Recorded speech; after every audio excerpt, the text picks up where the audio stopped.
Buenas tardes.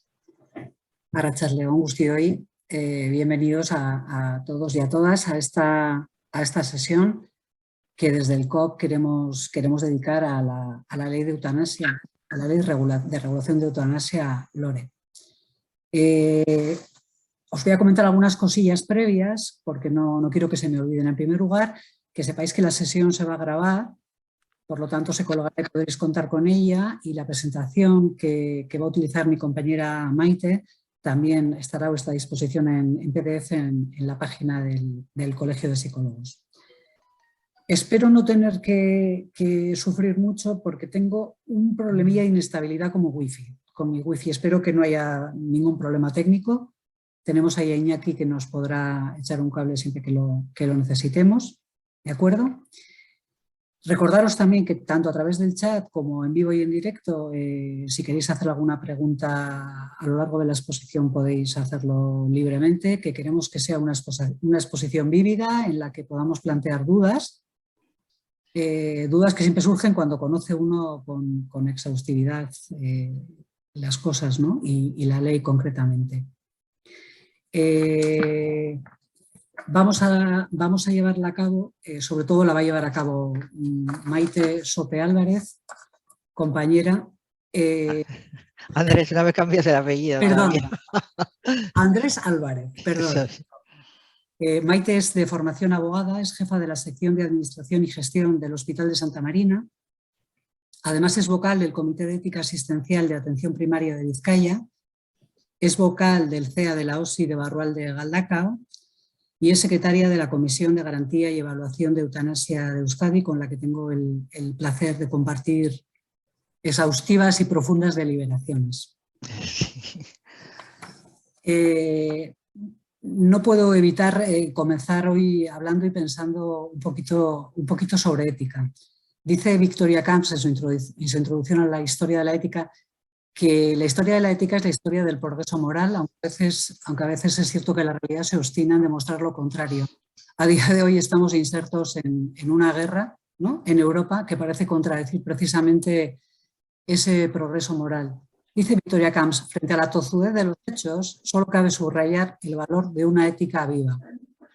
De alguna manera, mientras haya principios, mientras haya razones y fundamentación para identificar y de alguna manera para movernos, desde la emoción en la violación de los derechos humanos, tendremos posibilidades, ¿no?, de seguir reflexionando y seguir provocando ese progreso moral.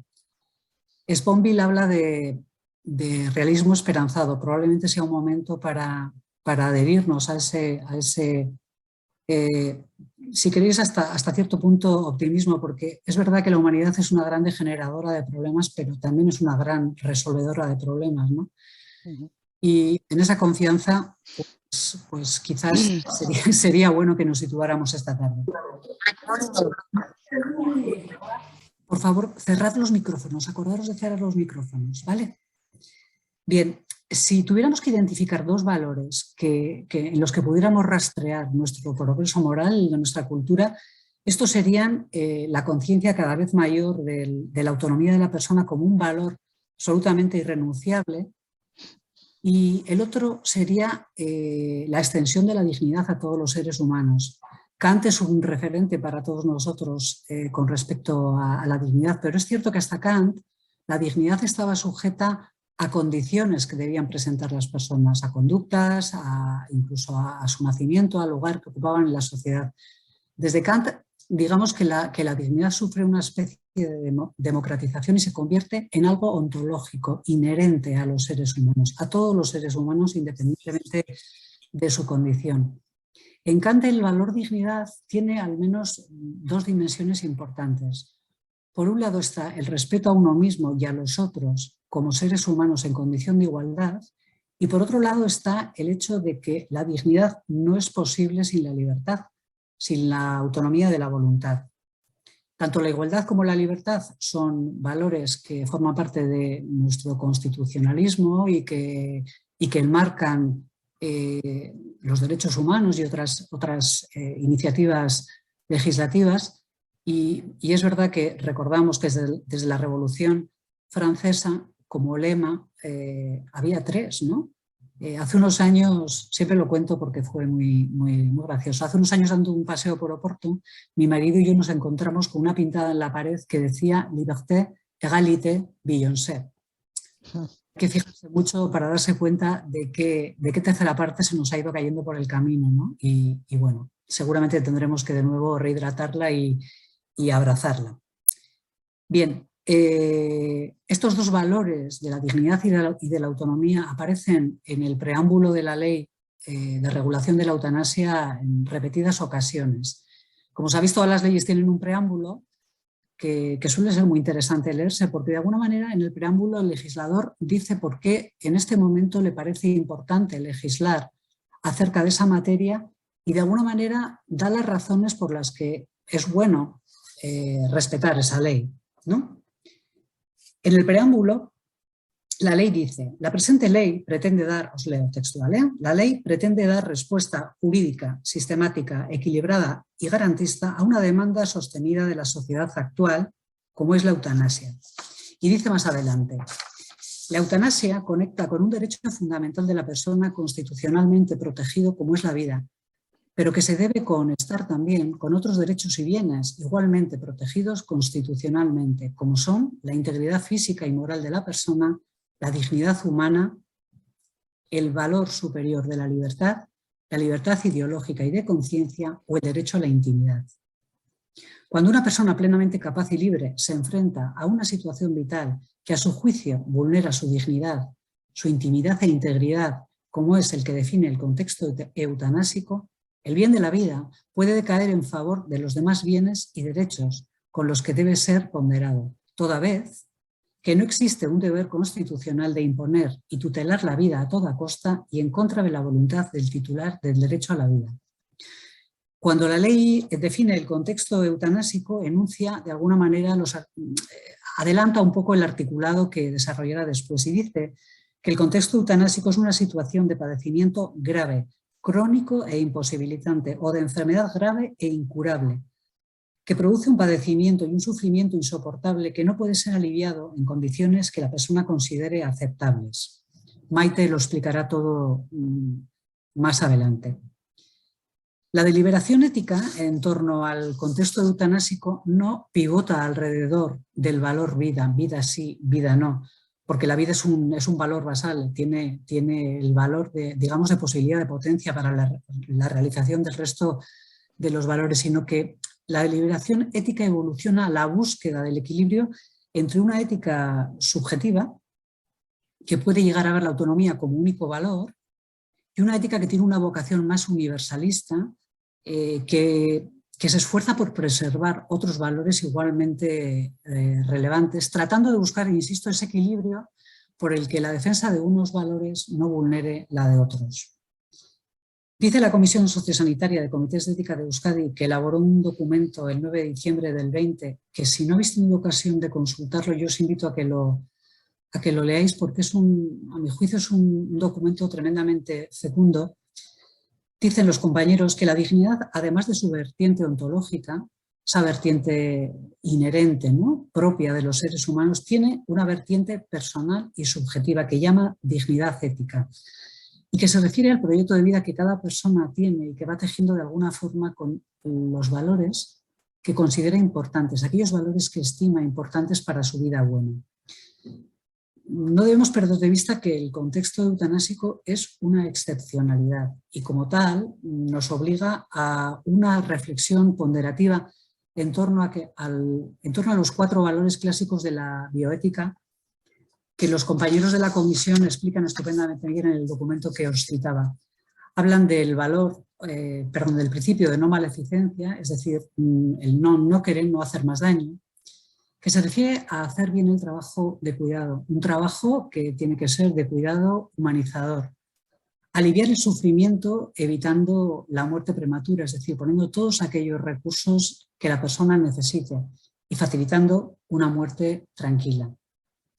El principio de justicia, que hablaría de justicia y de equidad sin segregar a nadie, sin discriminar a nadie y siendo eficaces, ¿no?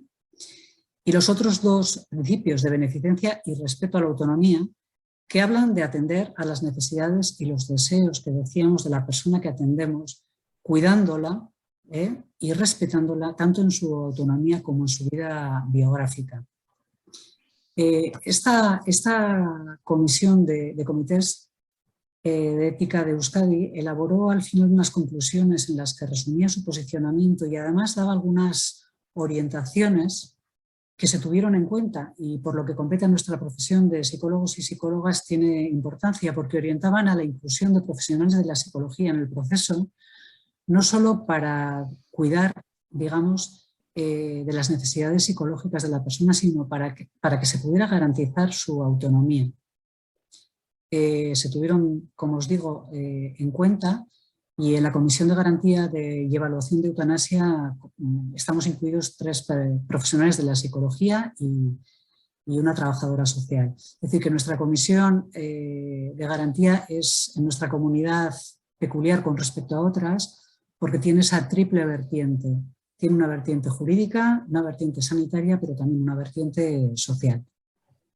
Y bueno, sin más, recordaros que estamos aquí para dialogar, para hablar, para pensar juntas y juntos.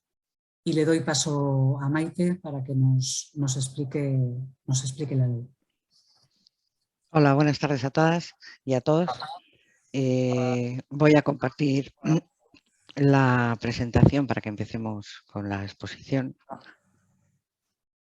Estaríamos así. Aquí.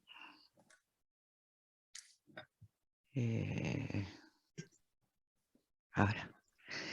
Bien, pues después de la magnífica introducción que nos ha hecho la compañera Coro, yo pues voy a intentar explicaros en qué consiste el procedimiento que está establecido en la LORE.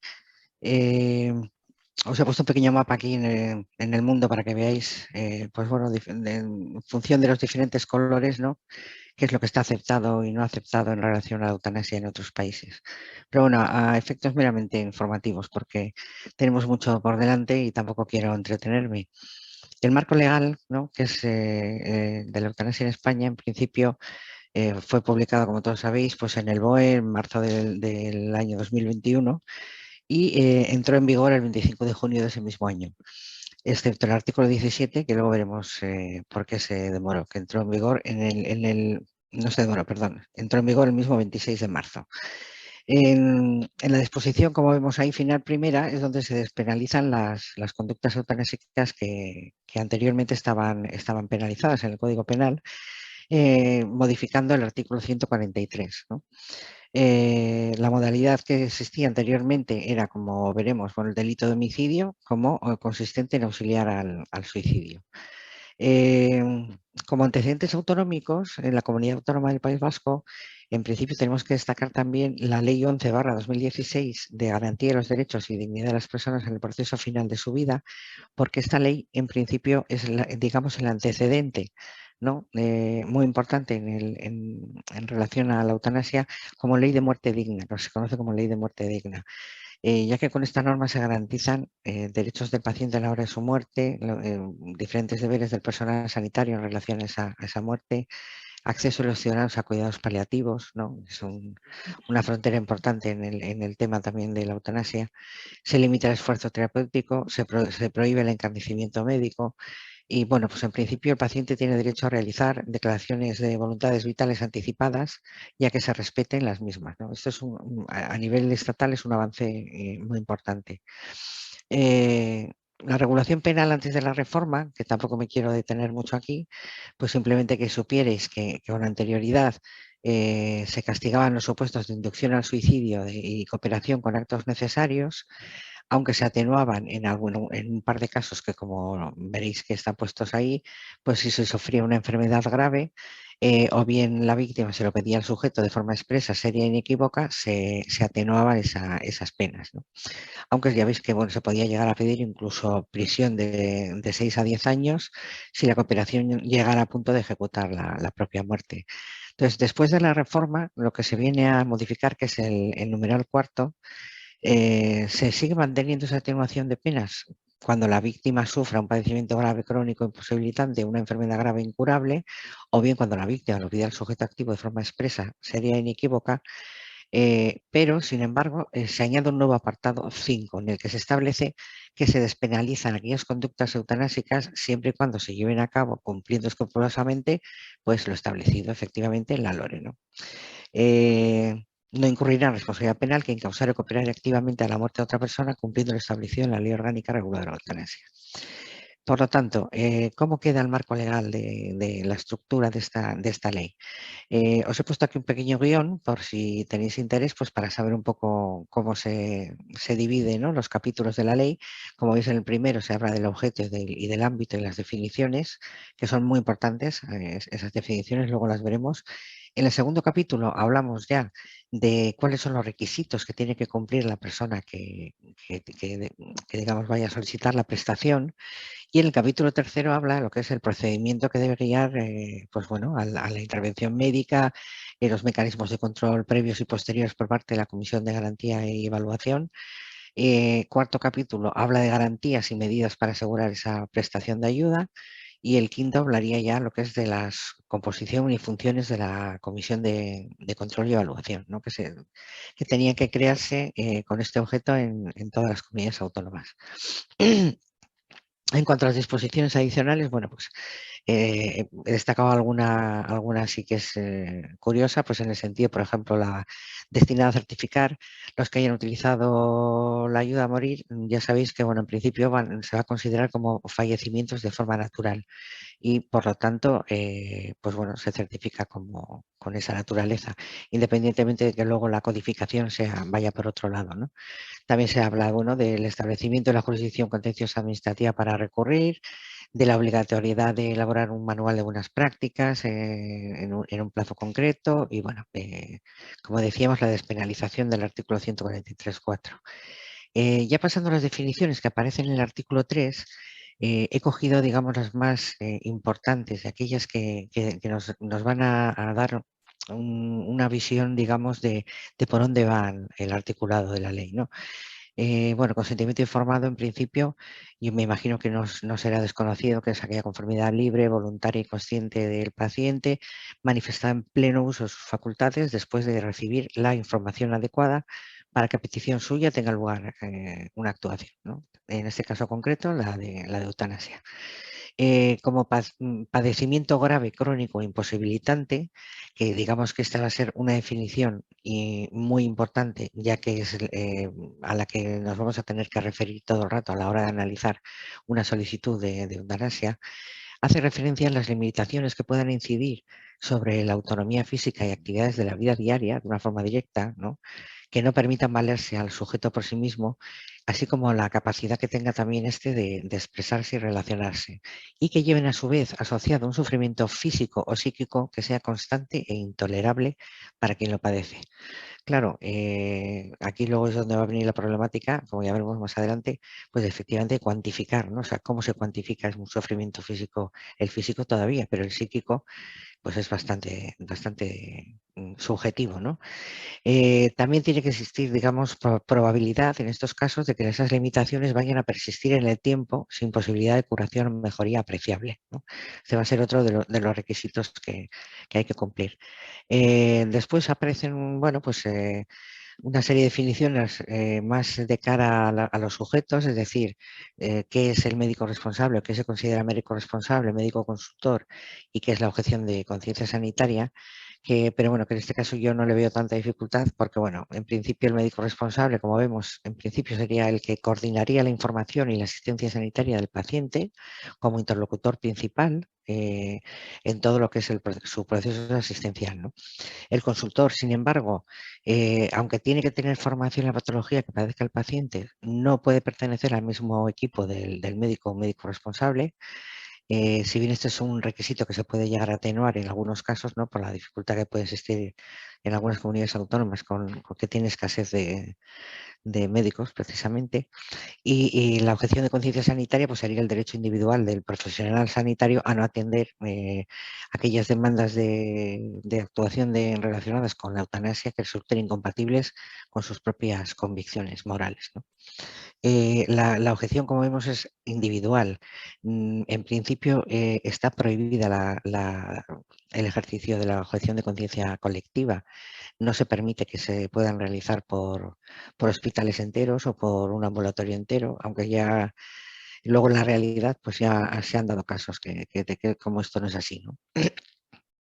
Ya comentaremos. En cuanto al funcionamiento, se establecen unos requisitos para la persona solicitante, ¿no? Tiene que ser mayor de edad, tener plena capacidad de obrar y de decisión. En principio la ayuda la tiene que pedir de forma autónoma, consciente e informada. Y también nacionalidad española, con residencia legal en España, o bien un certificado de empadronamiento que acredite que tiene un tiempo de permanencia en el Estado español superior a 12 meses, ¿no? En el caso de que el paciente no se encontrara en pleno uso de sus facultades ni pueda prestar conformidad libre, voluntaria y consciente, como pone aquí, debe haber suscrito con anterioridad un documento de instrucciones previas, testamento vital, voluntades anticipadas o documentos equivalentes legalmente reconocidos, ¿no? Aunque yo creo que aquí más o menos hemos dicho todos los que son. Los menores de edad están excluidos en esta ley porque, bueno, pues en principio se considera que sería contrario a lo que sería la autonomía progresiva de interés superior del niño y así como en otros países, me parece que es en Holanda, si lo contemplan, pues aquí en la ley española en principio no tendrían cabida. Volviendo otra vez lo que sería al requisito que exige la ley, como hemos leído, sería una enfermedad, se tiene que soportar una enfermedad grave e incurable o enfermedad grave crónica e invalidante que le cause un sufrimiento físico o psíquico intolerables, ¿no? Se admite también que el paciente deje expresadas últimas voluntades. Si bien, como ya veremos luego, pues este tema también ha sido controvertido, ¿no? por algunos comités bueno, pues que consideraban que efectivamente si no se habían expresado las voluntades en el momento actual y eran anteriores, con anterioridad a la entrada en vigor de la ley, no le daban validez. La ley contempla también unos pasos sucesivos que he intentado poner pues de una manera detallada y simplificada para que veáis un poquito en detalle. Esto de aquí, no sé si lo puedo quitar.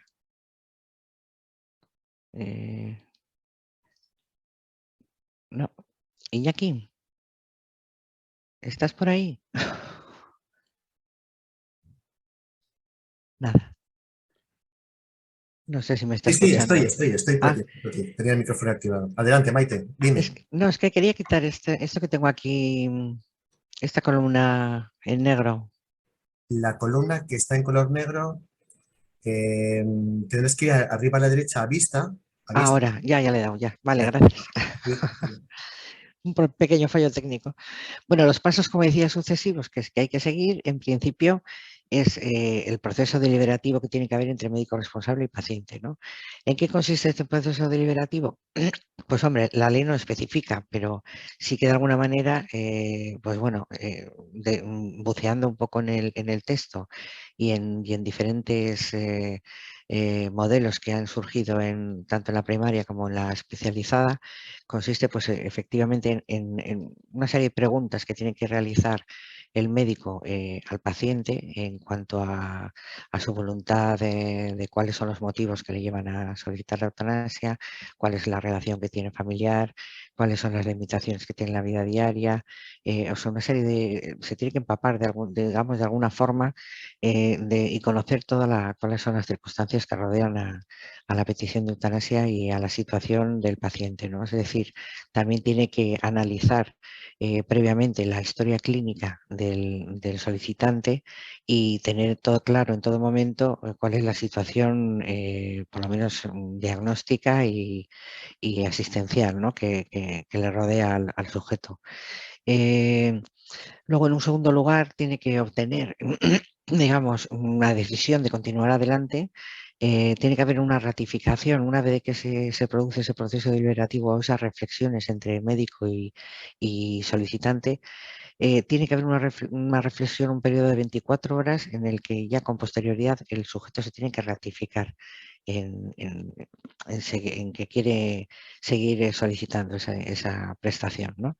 Si sigue adelante, tendrán efectivamente el médico responsable que elegir un médico consultor, quien a su vez tendrá que examinar al paciente, ¿no? Ese médico consultor va a tener un plazo concreto, pues son, parece que 10 días, y en ese tiempo, pues bueno, tiene posibilidad de examinar al paciente, examinar su historia clínica y llegar a una conclusión que plasmará en un informe, ¿no? Y ese informe es el que se pone en conocimiento a través del médico responsable. Ambos informes se pondrán en conocimiento el presidente de la Comisión de Garantía y Evaluación. Ahora veremos un poquito más detenidamente los pasos, ¿no? Primero, el paciente por escrito solicita la eutanasia a su médico, al que él elija como de su confianza, y este deberá proporcionar la información del proceso y repasar, como hemos dicho, el expediente clínico en el plazo de 2 días, ¿no? Bueno, ¿a quién va a elegir el paciente? Pues la experiencia nos dice, o pensábamos bueno, que debería ser más orientado al médico de atención primaria, ¿no? Porque es el que de alguna manera acompaña a lo largo de su vida en todo el deambular asistencial a los pacientes. Pero no obstante también ha habido casos, bueno, pues que en un momento dado, si dependiendo de la enfermedad y del estado de salud que tenga el paciente en ese momento, si está hospitalizado, pues puede dirigirse a su oncólogo o al especialista que le esté llevando la enfermedad que tenga. ¿Qué ocurre con los pacientes incapaces? Pues bueno, los problemas, como os he comentado, que surgían en relación a esto, era que había expertos que cuestionaban la validez de los testamentos vitales si en el momento de llevarse a la práctica la persona no estaba plenamente capacitada, ¿no? Es decir, no daban validez a que el consentimiento se hubiera otorgado en ese testamento vital antes de llegar al momento en el que se llevara a cabo la eutanasia. ¿Qué es lo que dice la ley? Sin embargo, pues yo creo que la ley es clara y sí que da validez a ese tipo de testamentos vitales que se hayan otorgado con anterioridad. Con los pacientes incapaces también se recogen 2 previsiones, ¿no?, a este respecto. En principio, si la persona que presenta la solicitud es capaz, pero el médico responsable considera que es inminente la pérdida de capacidad para otorgar el consentimiento informado, se puede reducir ese periodo.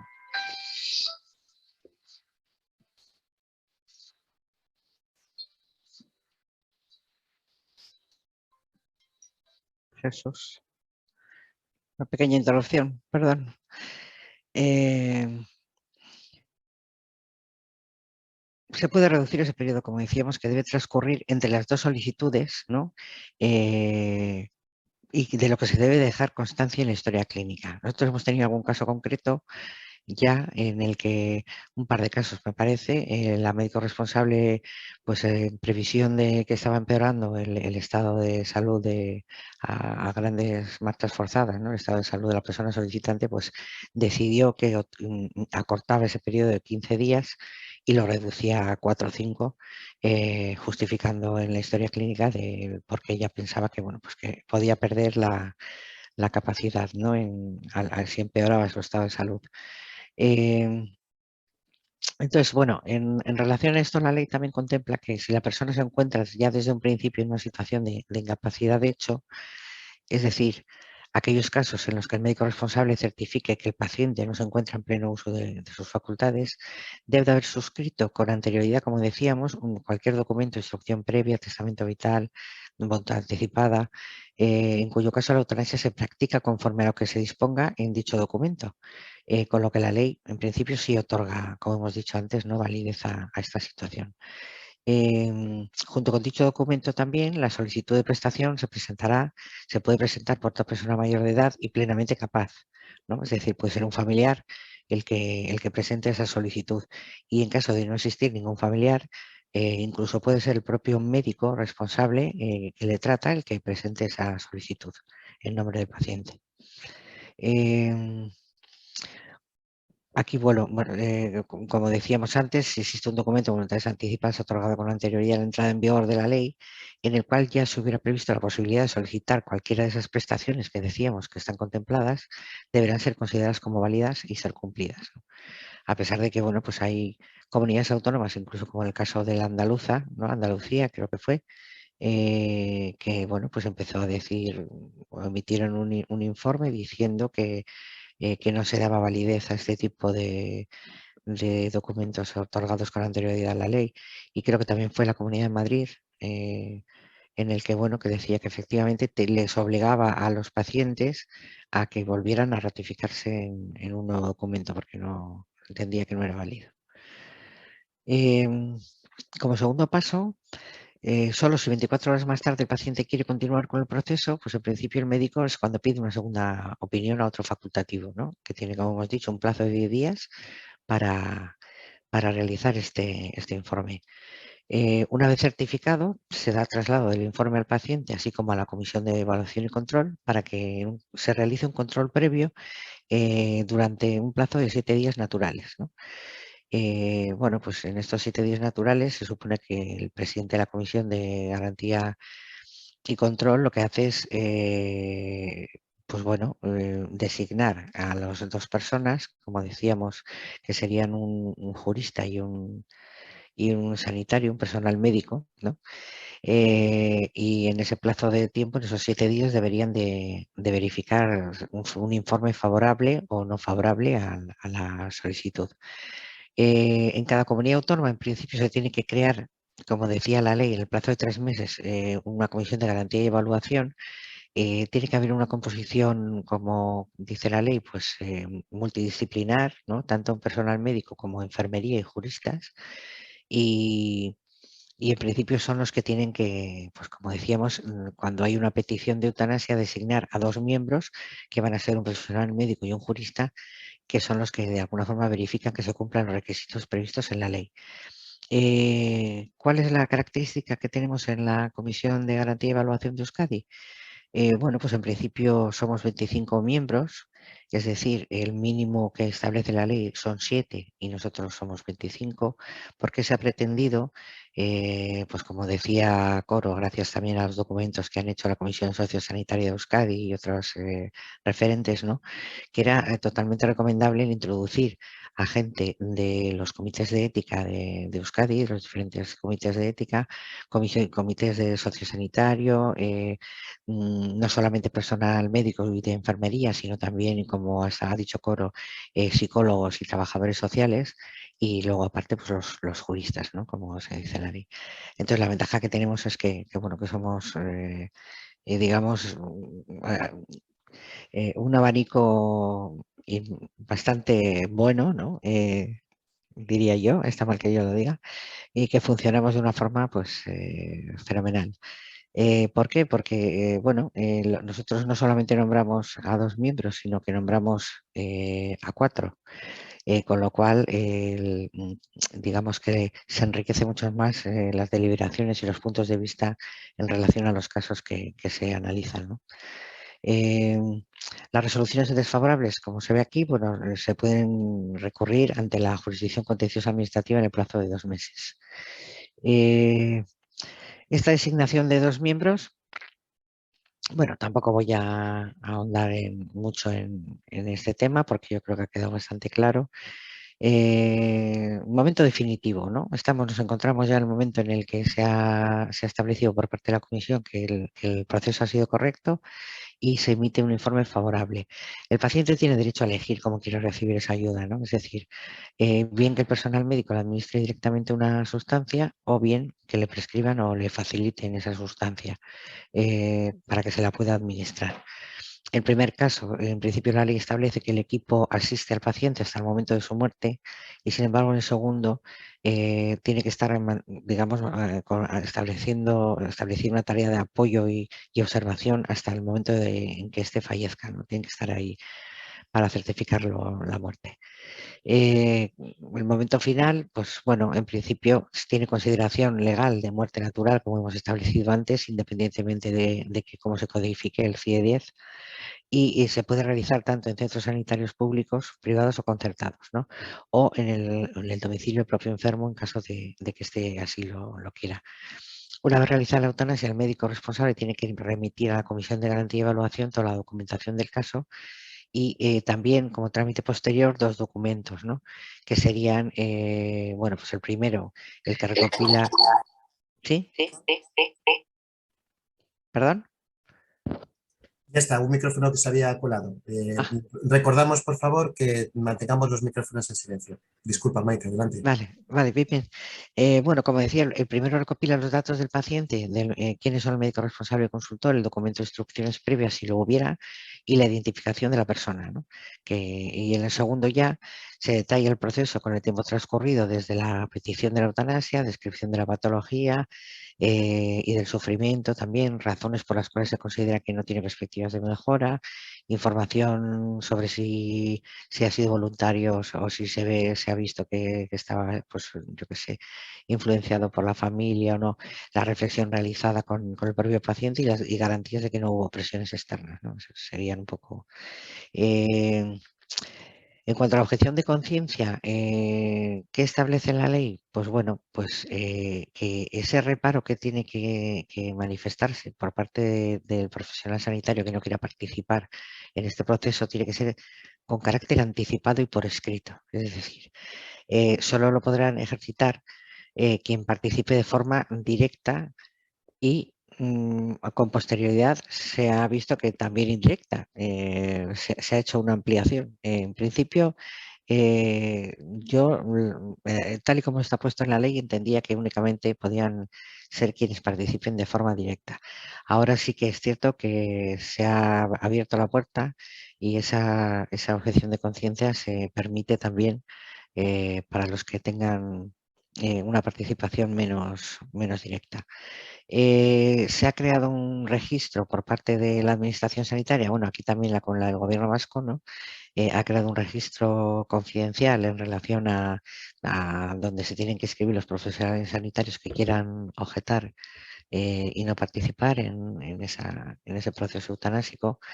Y pues bueno, solamente tienen, digamos, conciencia de esa información, pues la autoridad sanitaria que está designada para ello es la que tiene que regular ese registro, ¿no? Como trámites posteriores, no, perdón, que me he ido para adelante para atrás. Como prestación incluida en el Sistema Nacional de Salud, esto es una novedad, es decir, que se le ha querido dotar de este carácter y está incluido dentro de la cartera de servicios del Sistema Nacional de Salud y por lo tanto cuenta con financiación pública, ¿no? También se puede solicitar tanto para ser recibida en centros privados o, como hemos dicho, en el domicilio del paciente. Entonces se introduce, digamos, con un carácter de nuevo derecho individual, ¿no? Y bueno, esto es importante también.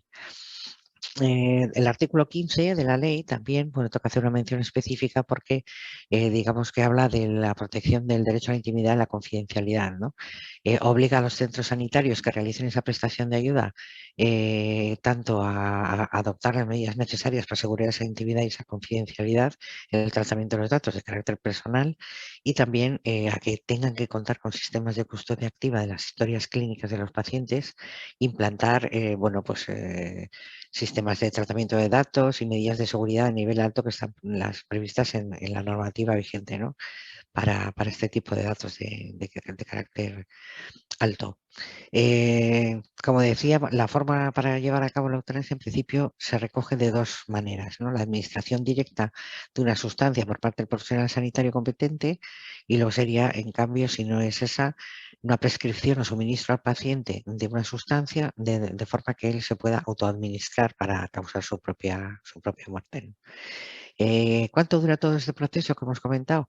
Pues en principio diría que, bueno, pues teniendo en cuenta que hay que dejar dejar pasar 15 días son además plazos naturales, 15 días entre las dos modalidades, luego 24 horas para que se reflexione, luego 10 días que tiene el consultor para contestar, después 3 días hasta que se comunica a la Comisión de Garantías, otros 2 días en nombrar a los expertos por parte del presidente y luego otros 7 que tienen los expertos para decidir y 2 más para comunicar, pues al final estamos hablando de casi 40 días de que dura el proceso.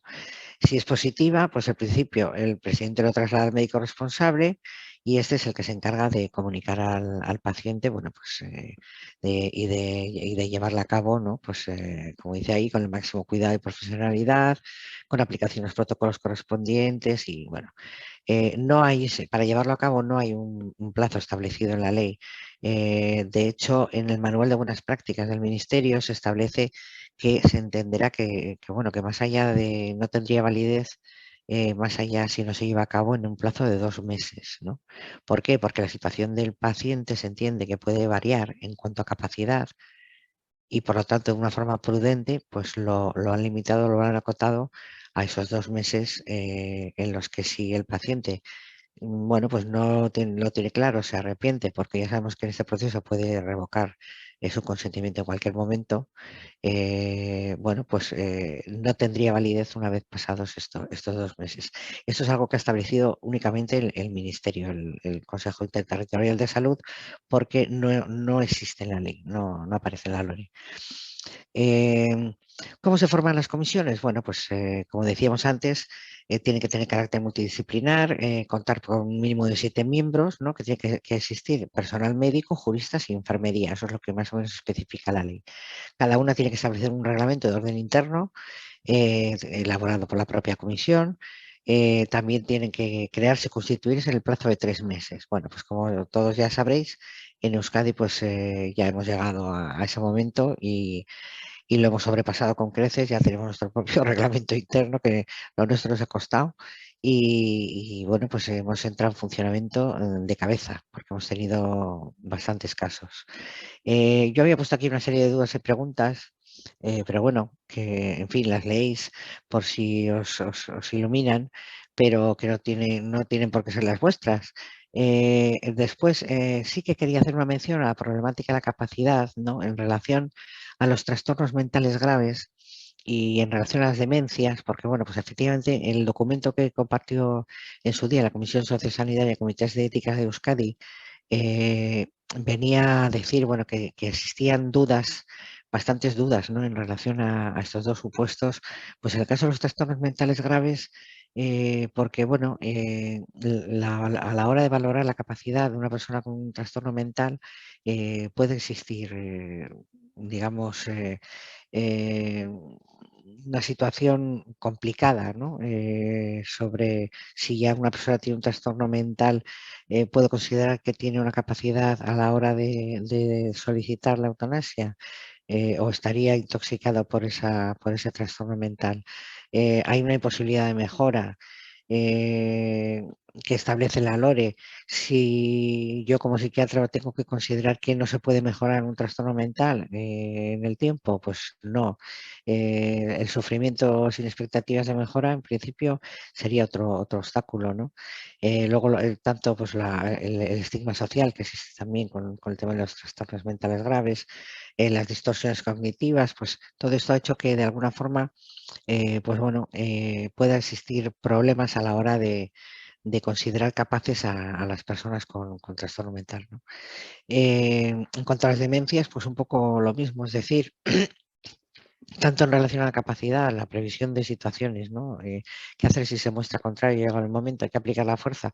Ocurrió con un caso en Holanda, que fíjate que en Holanda están mucho más avanzados con esta ley. Allí pues, se dio el caso de una persona que en su momento, cuando tenía capacidad, hizo un documento de voluntades anticipadas diciendo que si ella llegara a tener demencia, pues se llevara a cabo la eutanasia y en el momento de llevarlo a cabo, sin embargo, se opuso violentamente, es decir, entonces, en ese caso, ¿qué hacer? Pues el médico en Holanda, en ese caso concreto, la llevó a cabo en contra de la voluntad de la paciente demenciada, ¿no? Y bueno, pues el tema acabó en el juicio, en los tribunales, y bueno, pues está causando bastante expectativa.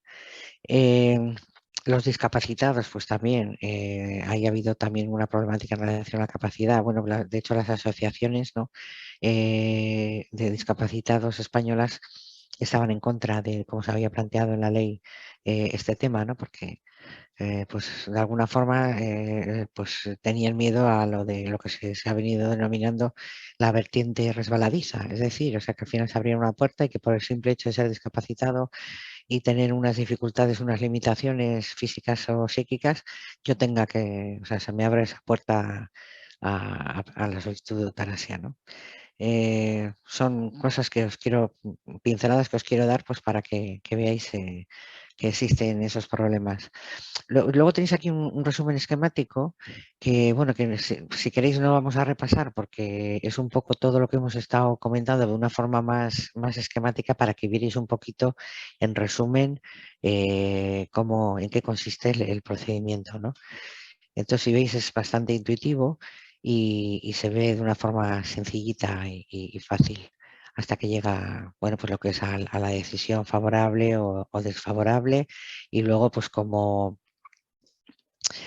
comunicación de la resolución definitiva, pues ya se ve aquí en qué casos sería recurrible a la Comisión de Garantía y Evaluación, los plazos que hay para resolver y demás. Tampoco quiero extenderme ni meteros aquí una chapa. Bueno, pues la realización de la prestación de ayuda a morir en principio sí que debe realizarse por profesionales sanitarios. Hay que aplicar unos protocolos correspondientes que, bueno, pues que vienen también en el manual de buenas prácticas del Ministerio y comunicando una comunicación por el paciente consciente al médico responsable a la idea en la que quiere recibir la prestación, ¿no? Eso también debe. Y aquí luego os he puesto también al final un poco desde la puesta en marcha en Osakidetza, cuando comenzó, ¿no?, que lo que sería con la publicación de la ley, la entrada en vigor, un poco como cuáles han sido las acciones que se han llevado a cabo, es decir, todas estas acciones que vienen aquí, pues tanto la publicación de la ley en la página web de Osakidetza, el departamento y el portal, luego, bueno, pues la creación de la Comisión de Garantía y Evaluación, las funciones, el decreto, todo lo que viene aquí, exceptuando el registro que está ahora en preparación, que sería el siguiente paso. No, perdón, ese registro no. Hablo del otro registro, se va a crear un registro también de eutanasia, que es, bueno, pues mediante decreto, para de alguna forma, pues como existe el registro estadístico del cáncer, otra serie de enfermedades, pues en este caso también va a ser de eutanasia. Ya lo veréis publicado en su momento. Pero bueno, os decía que más o menos estos son las acciones que se han llevado a cabo hasta ahora pues en este ámbito. Y sin más, pues me gustaría daros paso. Me queda un poco en negro. Me gustaría daros paso a que podáis realizar cualquier tipo de dudas o preguntas. A ver. ¿Sí? Coro, ¿estás por ahí? Estoy. Sí. Animaros a preguntar cualquier cuestión que os surja o aportar cualquier idea que os haya surgido por el camino. Yo me imagino que nosotros, como profesionales de la psicología, nos preocupa el tema de la capacidad. Cómo evaluar que la persona es capaz de tomar una decisión libre y autónoma tan trascendental como es solicitar la prestación de final de vida. La ley no especifica demasiado, pero sin embargo, el Manual de Buenas Prácticas sí que implementa y aconseja algunas herramientas, ¿verdad, Maite? Sí, bueno, hay algún modelo, ¿no?, a seguir en lo que es en el propio manual en relación a las preguntas a realizar a los pacientes.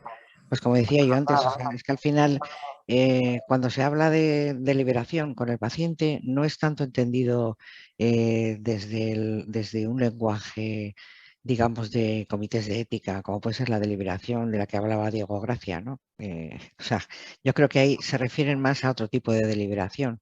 O sea, digamos que sería un periodo de reflexión con el propio paciente en el que el médico, a base de un diálogo y de preguntas que realiza al paciente, pues saca un poco, pues bueno, pues todo, como he dicho yo antes, o sea, desde qué le lleva a solicitarla, a la eutanasia, qué supone para él, qué relación tiene con su familia, qué le parece a su familia que le haya solicitado, si es que la tiene, qué limitaciones tiene en la vida diaria.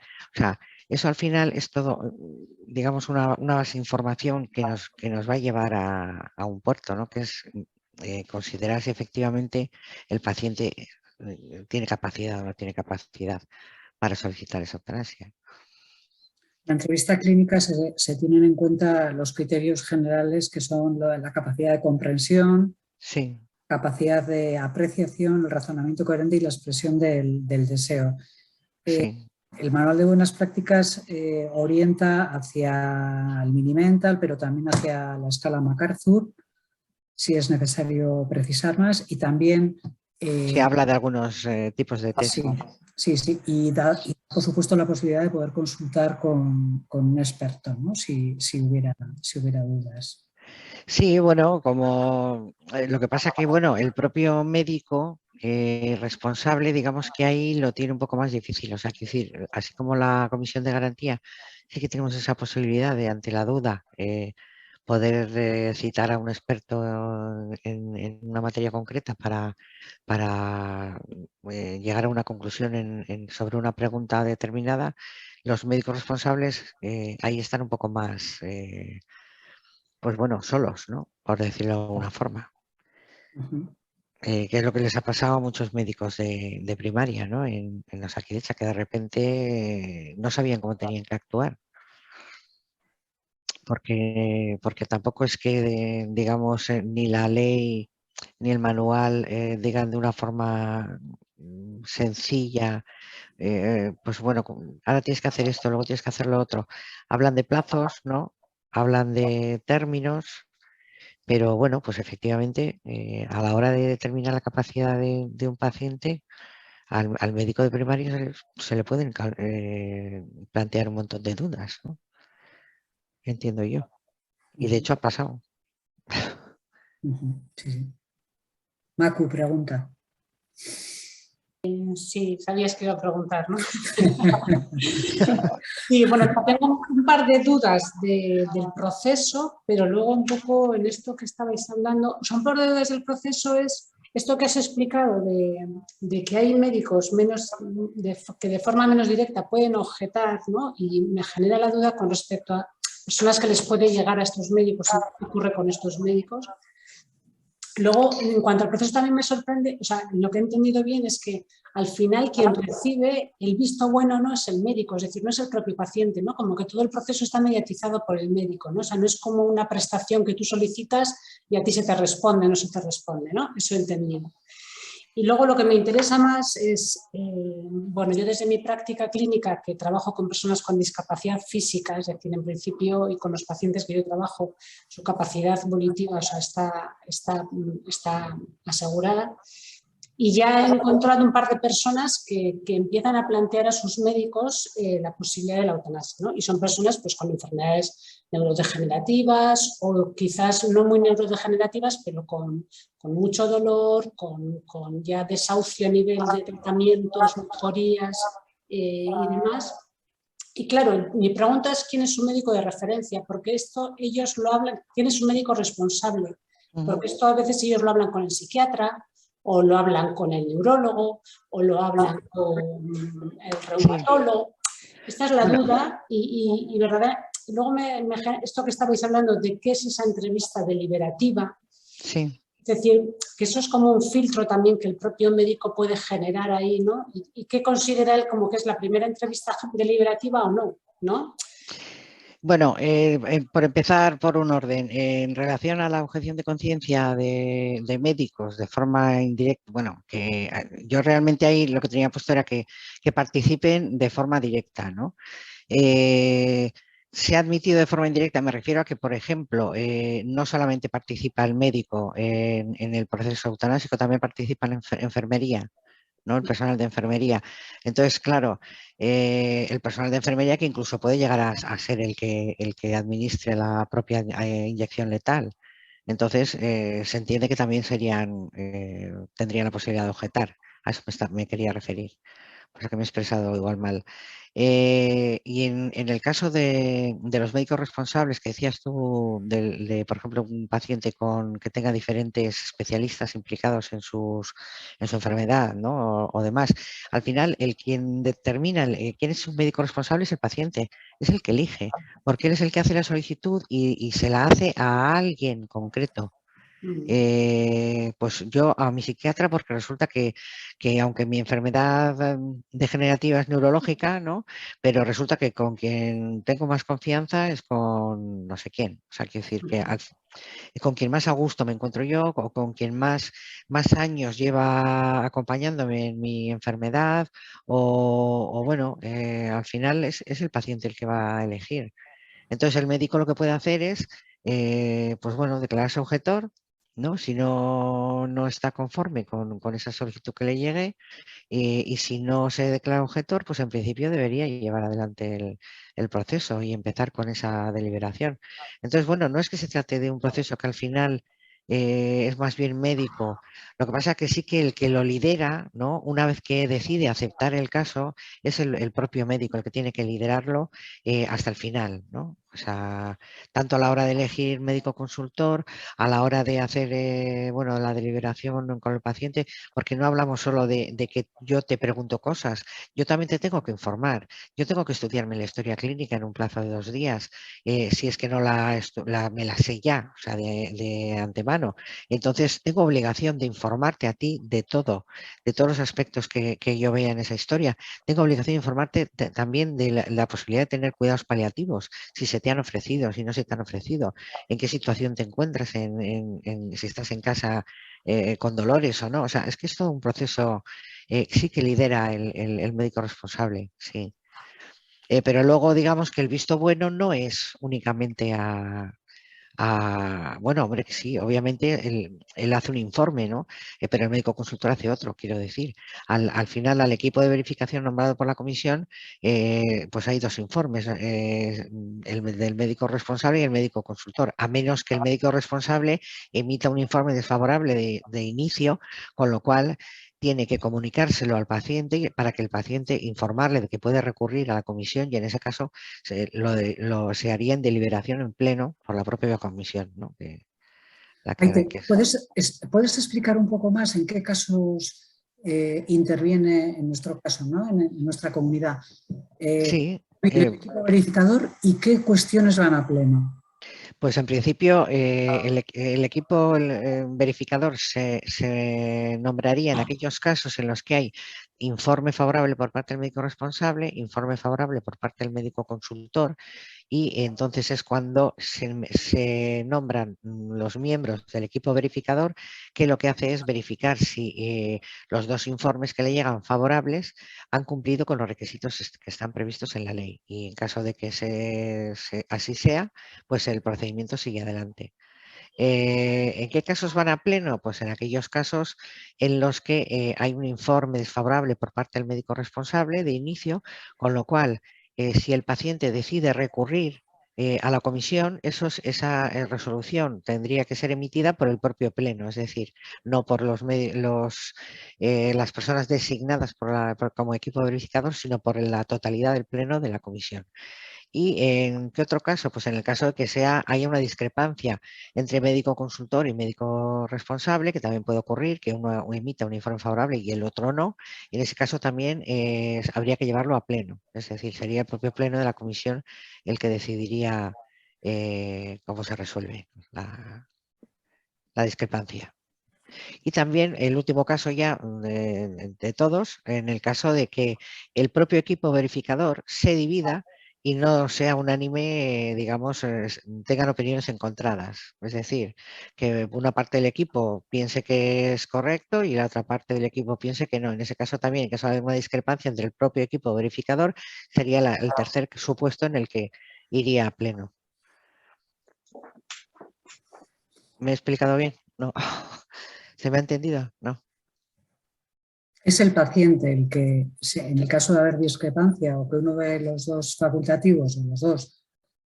No es. El paciente es cuando es desfavorable por parte del médico responsable, Eso iba a decir. que puede recurrir. En los otros casos no es el paciente, es que bueno, es que si el equipo de verificación comunica al presidente que no hay acuerdo, en principio hay que convocar el pleno. Y en el caso de que el Pleno dictamine también en contra, imaginemos el caso, ¿qué alternativa tiene el paciente?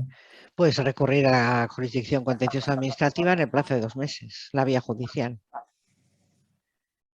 Podría interponer recurso, que iría por la vía de la protección de derechos fundamentales, o sea, sería más o menos rápido.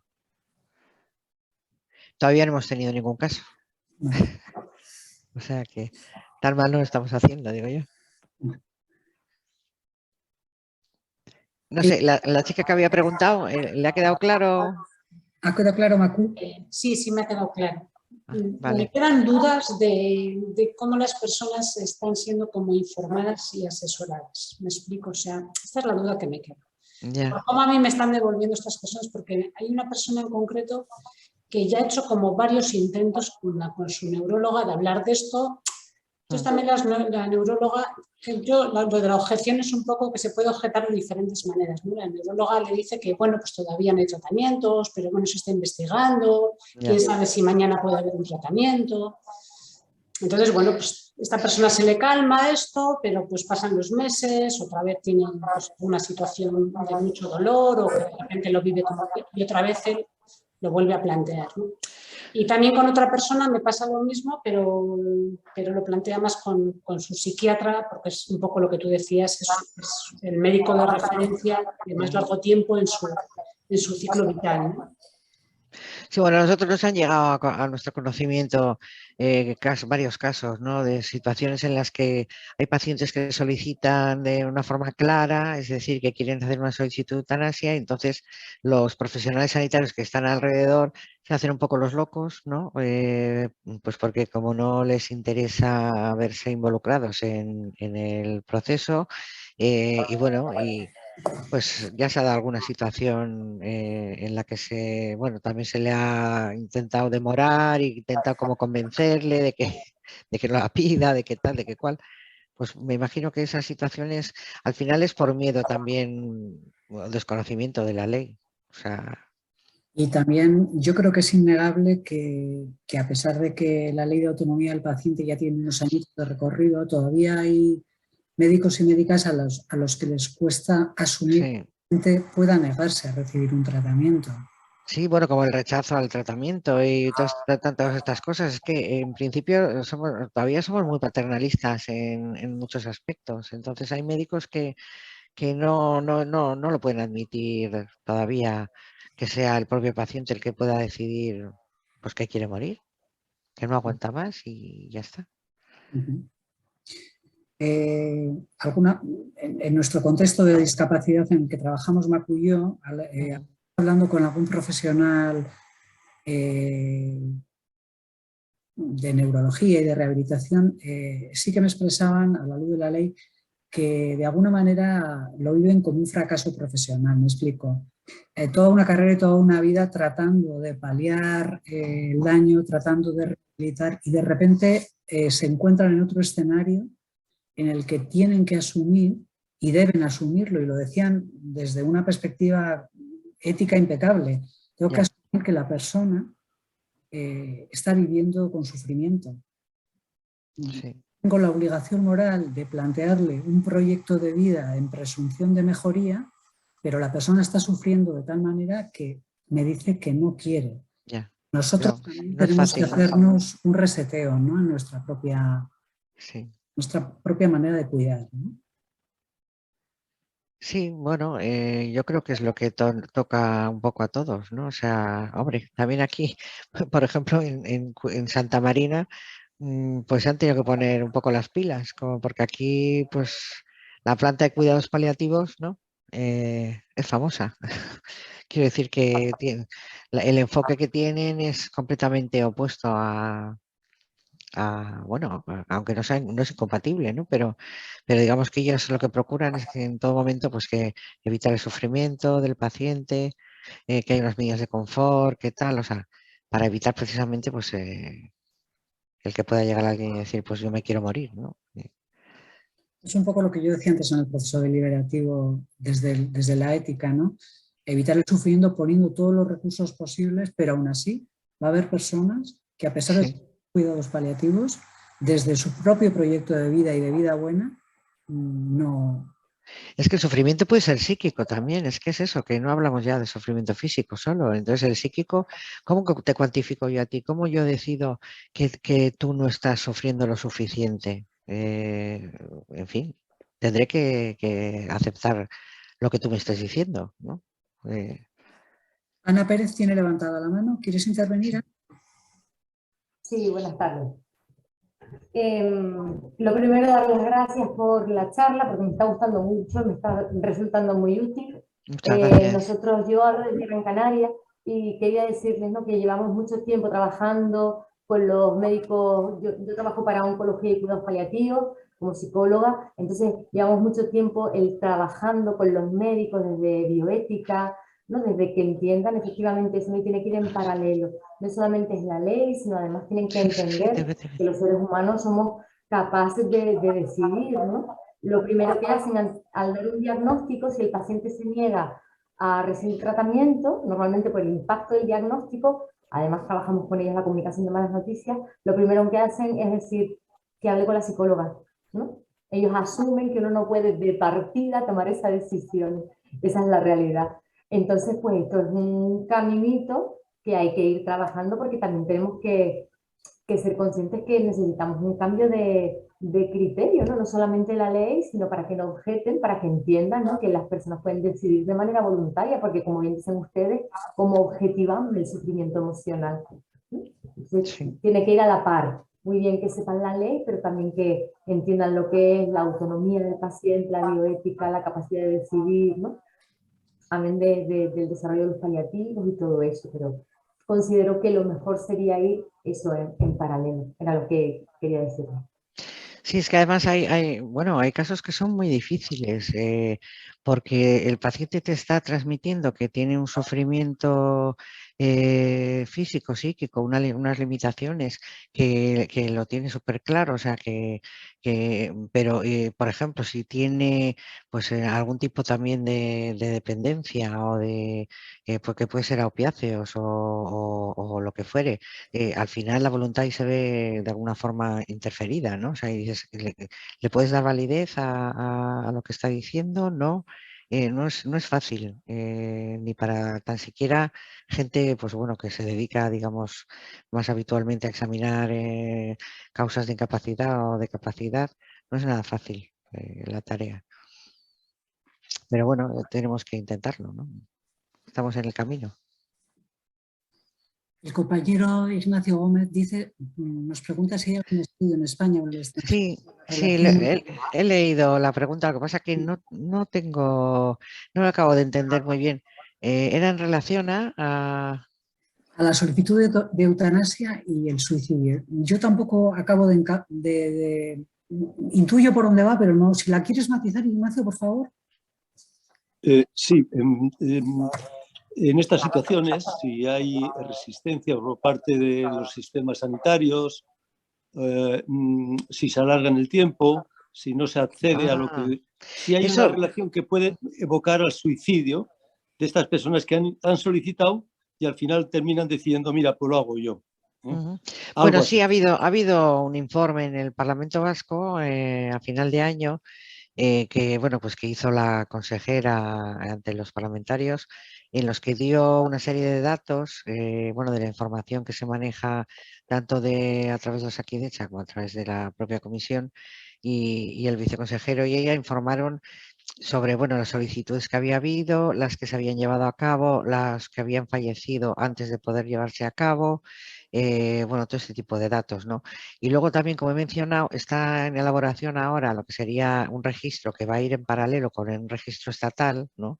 En el que se van a coger, digamos, datos desanonimizados que procederán de la propia Comisión de Garantía y Evaluación y que pues bueno, pues va a permitir en el futuro poder estudiar todo este tipo de situaciones, ¿no? Que nos indicarán pues en cada caso pues lo que tú decías, ¿no? O sea, si ha habido suicidios a posteriori de las peticiones, si no, si o sea, qué es lo que ha pasado con ello.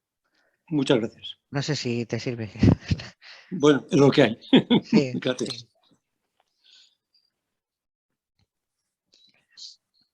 Una pregunta un poco de procedimiento.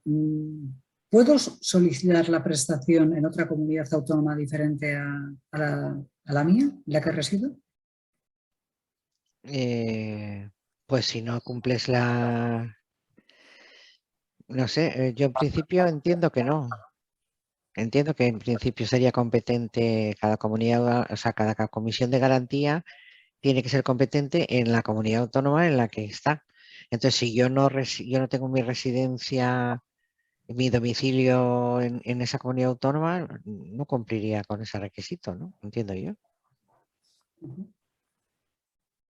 ¿Podría darse el caso de que la comisión de garantía de mi comunidad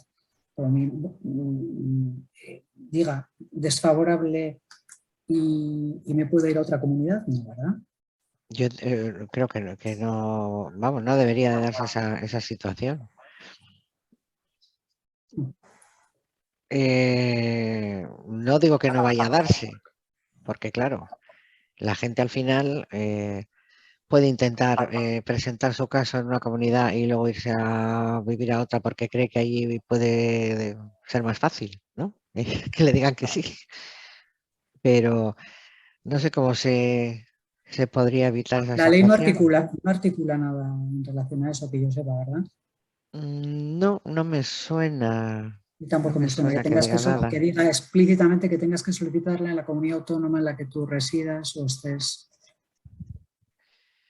Igual mirando, habría que mirar las funciones, pero no me suena a mí que diga nada de eso.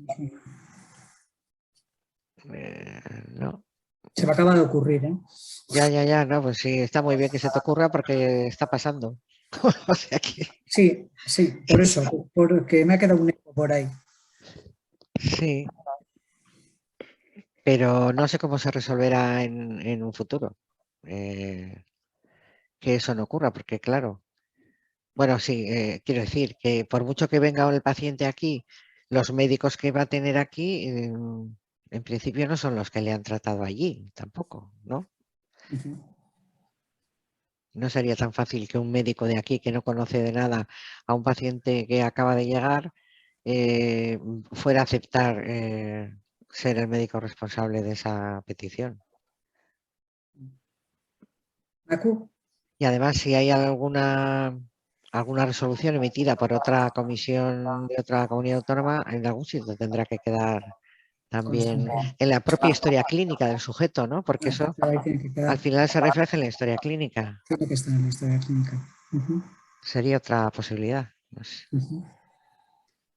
Sí, yo la duda que tengo es también ¿qué criterios tiene el médico responsable para elegir al médico asesor o como eso, consultor? O sea, esto como... Pues en principio tiene que ser, bueno, que sea un especialista de la enfermedad que tenga el solicitante, o sea, especialista en esa rama, ¿no? Por decirlo de alguna forma, y que no pertenezca al mismo equipo asistencial. Esto a veces es difícil porque ya se ha dado el caso, por ejemplo, en Aragón, ¿no? Nos comentaban que hay tantos objetores, que había unos 800 médicos que habían objetado, y entonces realmente es que no tenían posibilidad de evitar, o sea, de que muchas veces de evitar el que pertenezca al mismo equipo asistencial.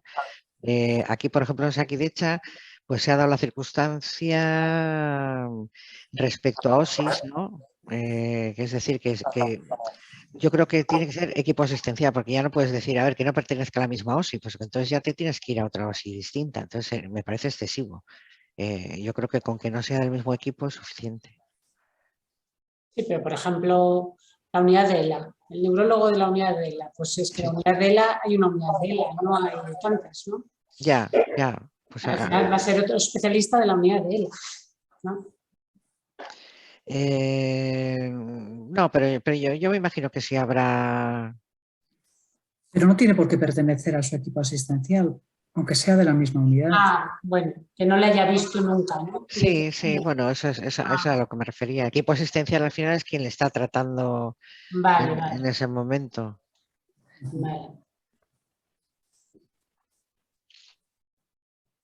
¿Alguna otra preguntilla tenéis por ahí? Que ya veo que os habéis animado.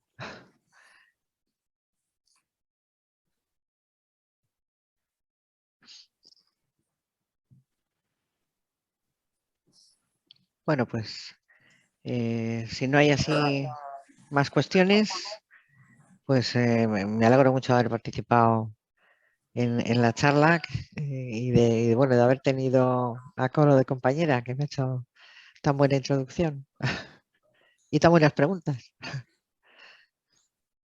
Gracias. ¿No? ¿Me estás oyendo? Un tutor legal, tenemos otra. No escapes, Maite.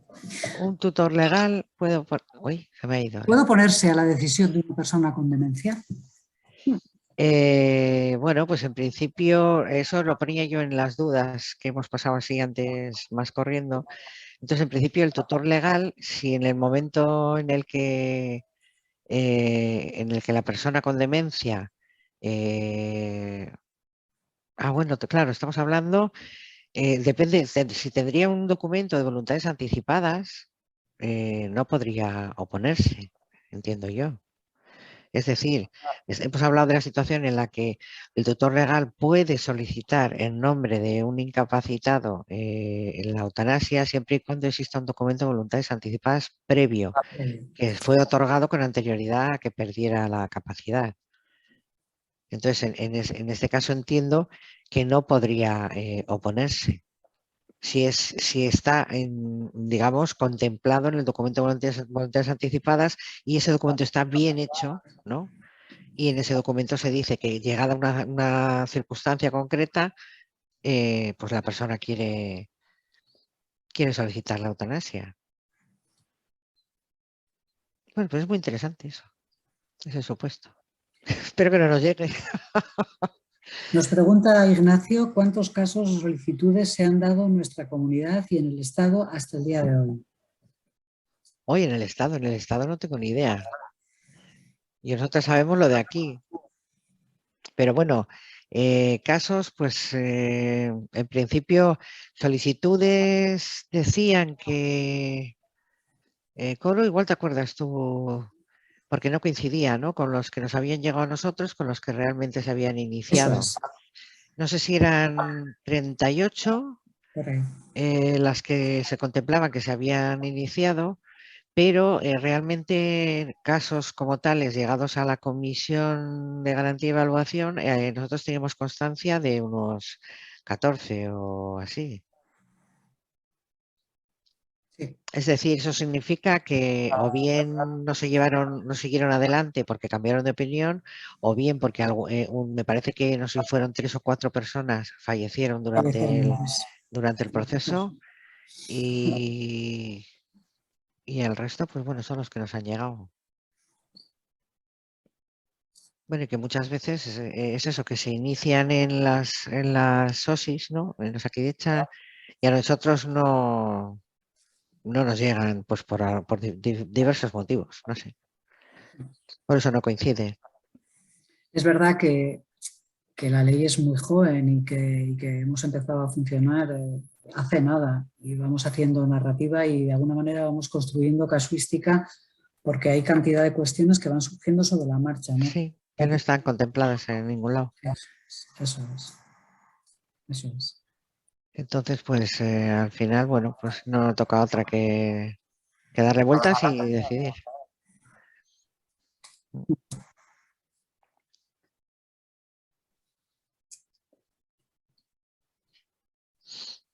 se me ocurre que si a posteriori tenéis alguna pregunta, alguna cuestión que comentar, nos las dejáis llegar por correo electrónico y se las remitimos a Maite, ¿vale? ¿Alguna duda, alguna cuestión que queráis plantear? Aprovecho para comentaros que no tengo en la pantalla todas las personas nominativamente que estamos participando, pero está Macu, que forma parte conmigo y otras compañeras, compañero, en el grupo de trabajo de ética del COP que hemos puesto en funcionamiento hace muy poquito tiempo y que, bueno, que os animamos a participar y a poneros en contacto con nosotros. Teníamos intención de haber pasado después de esta charla de Maite un pequeño cuestionario en relación al interés que podría suscitarnos a nosotros como colectivo profesional el asunto de final de vida, pero nos ha parecido que igual era mezclar demasiadas cosas y lo tenemos en la cabeza para hacerlo. ¿De acuerdo? Bien, pues yo ahora sí que me escapo porque se me ha hecho un poco tarde. Gracias, Maite, muchísimas gracias. No obstante, como ha dicho Coro, si tenéis alguna otra duda que os surgiera a posteriori, pues bueno, no tengo ningún inconveniente en que me pongáis un correo y lo tratamos. ¿De acuerdo? Gracias, Maite. Venga, pues hasta adiós. Gracias a todos y a todas. Cuidaros Adiós. mucho.